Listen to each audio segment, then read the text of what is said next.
নমস্কার দর্শক বন্ধুরা, বিয়ন্ড স্পোর্টসে স্বাগত এবং আরও একটি ট্রান্সফার রিলেটেড ভিডিও নিয়ে আপনাদের সামনে চলে এসেছি। এবং যে বিষয়টা আপনারা গতকাল থেকেই দেখতে পাচ্ছেন যে দিমিত্রিয়স ডিয়ামান্টকসকে নিয়ে একটা জোর জল্পনা শুরু হয়েছে। প্রথমত আইএফটিডব্লিউসি তারা একটা খবর করে যে মুম্বাই সিটি এফসি কিন্তু তার সাথে অনেকটা কথাবার্তা এগিয়ে রেখেছে, যখন ইস্টবেঙ্গল এর সাথে তার সাথে কথাবার্তা প্রায় সম্পূর্ণ হয়ে যাওয়ার পরেও। এরপরেই সাংবাদিক মার্কাসের মাধ্যমে জানতে পারেন যে এতটা প্যানিক করার ব্যাপারটা সেরকমও কিন্তু কিছু হয়নি। এবং আজকে সাংবাদিক মার্কাস যেমনটা বলেছেন যে তিনি অন্ততপক্ষে অবাক হবেন যদি দিমিত্রিয়স মুম্বাই সিটি এফসিতে যান।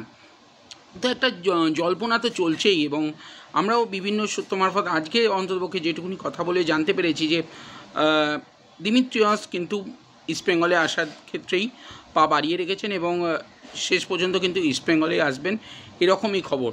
তবে এই সব কিছু জল্পনা এখনও পর্যন্ত কোথায় আসবে একটা টানাপোড়েন তো থাকছেই। তবে যদিও শেষ পর্যন্ত মনে করা হচ্ছে যে ইস্টবেঙ্গলেই আসবেন দিমিত্রিয়স, তবে এই সব কিছুর মাঝেই আর একটা আপনারা ইতিমধ্যেই জেনে গেছেন সাংবাদিক মার্কাসের কাছ থেকেই যে, এবং এরপরেই বিভিন্ন জায়গা থেকে এই খবরটা আসতে শুরু করে যে ইস্টবেঙ্গল এই তাদের নিজেদের যে গত মরশুমে যে ডিফেন্স লাইন ছিল সেই ডিফেন্স লাইনটাকে আবারও ধরে রাখতে চাইছে। আমরা আগেও বলেছি, আপনারা হয়তো খেয়াল করে থাকতে পারেন যে গতবার এই প্রথম হয়তো ইস্টবেঙ্গল আইএসএলে নিজেদের কোর টিমটাকে ধরে রাখতে পারছে, এবং তার ফলে কিন্তু আগামী মরশুমে একটা ভালো ফল করার তাদের সম্ভাবনা আছে। কোচ কার্লেস কোয়াদ্রাতের আগে পরপর 2 মরশুম কোচও থাকছেন, সেটাও একটা বড় বিষয় কোয়াদ্রাত, এবং তিনি নিজের পছন্দের যে দলটা আছে সেই কোর দলটাকে ধরে রাখতে পারছেন। সে ডিফেন্সে ক্লেটন সিলভা, ডিফেন্সে হিজাজি মাহের বলুন, বা মিডফিল্ডে সাউল ক্রেসপো, বা অ্যাটাকিং লাইনে ক্লেটন সিলভা।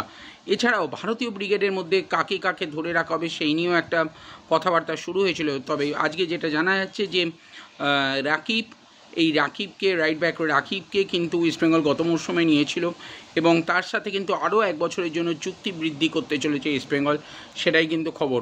গত মরশুমে পারফরমেন্সের দিক দিয়ে যদি বিচার করা হয়, উল্লেখযোগ্য না হলেও শেষের দিকে কিছুটা হলেও তিনি কিন্তু ভরসা দিয়েছিলেন, এবং সেই জন্যই কিন্তু কোচ কার্লেস কোয়াদ্রাতের সাথে কোচ কোয়াদ্রাতের যে সিস্টেম সেই সিস্টেমে কিন্তু মানিয়ে নিতে আস্তে আস্তে শুরু করেছিলেন।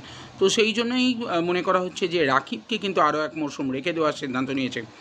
আর আরেকজন লেফট ব্যাক নিশু কুমার, এই নিশু কুমারকে কিন্তু কেরালা ব্লাস্টার্স থেকে 1 বছরের জন্য লোনে নিয়েছিল ইস্টবেঙ্গল, এবং এবার কিন্তু ইস্টবেঙ্গল সেই নিশুকেই এবার ফাইনালি একেবারে সম্পূর্ণরূপে নিজেদের দলে সই করাচ্ছে, এবং যতদূর জানা যাচ্ছে যে 2 বছরের চুক্তি হতে চলেছে নিশু কুমারের সাথে। এবং অবশ্যই দুটো অবশ্যই ভালো খবর। এত কিছু আশঙ্কা দোলাচলের মধ্যে ইস্টবেঙ্গল সমর্থকদের জন্য, এবং আস্তে আস্তে আরও বেশ কিছু ভারতীয় ফুটবলারের সাথে চুক্তি বৃদ্ধির একটা খবর কিন্তু আসতে চলেছে, সেরকমই আমরা মনে করছি সবাই।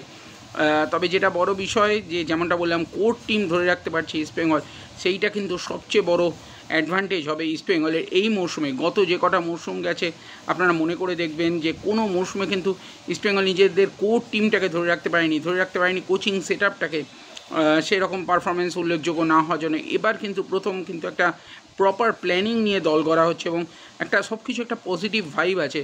তো সেই সব দিক দিয়ে বিচার করলে এই মরশুমে অন্ততপক্ষে ইস্টবেঙ্গলের পক্ষে একটা পজিটিভ রেজাল্ট আশা করা যেতেই পারে।